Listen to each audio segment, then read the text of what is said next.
ডিবেগুলো ধুচ্ছি, এখনো বাসনপত্রও পড়ে রয়েছে। হ্যাঁ, এখন আমি এই ডিবেগুলো ধুচ্ছি। ডিবেগুলো প্রচুর ময়লা হয়েছিল তো, মানে রান্না বান্না করি তেল কালগুলো পরে, আর ডিবেগুলো একটু পরিষ্কার করলে দেখতেও ভালো লাগে। আর এখন এই ডিবেগুলো পরিষ্কার হচ্ছে, তারপরে ঘরে কাজ ছাড়বো।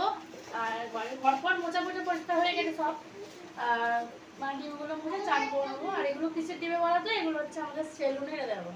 তো সেলুনের এগুলো হচ্ছে সব সেলুনের ডিবে। এবারে ডিবেগুলো যেহেতু ভালো তো, সেই জন্য কি করে বলো তো, ওর নিয়ে চলে আসে ঘরে।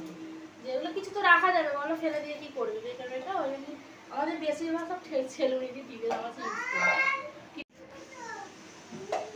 কেটে গেল না। তো চলো। আর এখন আজকে ছেলে বাজার যায়, আজকেও বাজার যায়নি, ওর মাথাটা খুব যন্ত্রণা করছে, আজকে স্কুলে ওই জন্য যেতে পারিনি। আর ওকে এই জন্য বললাম একটুখানি আমি এটা করছি, একটু তুই ভিডিও করে দে, সব কিছু তো দেখাবো, সব যখন করছি সবই দেখাবো, তাই না বলো? তো চলো, আমার পরে দেখা হবে। কি করছি ধর তো ফোনটা। ঘাট ফাট হলো কত, মানে ধুয়েছি তোমাদের দেখাচ্ছি। আর এখন আবার খেতে বসেছি, মানে 11 সাড়ে 10টা বাজে। মুড়ি এনেছে, আর এখানে সব পেঁয়াজ লঙ্কা সবই রয়েছে। আর এখন খাবো, তারপর রান্নাবান্না করবো।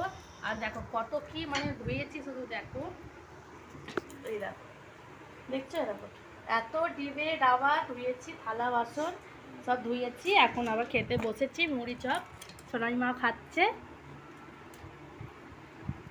চলো আমরা খেয়ে নিই। হ্যাঁ, আর পরে দেখা হবে।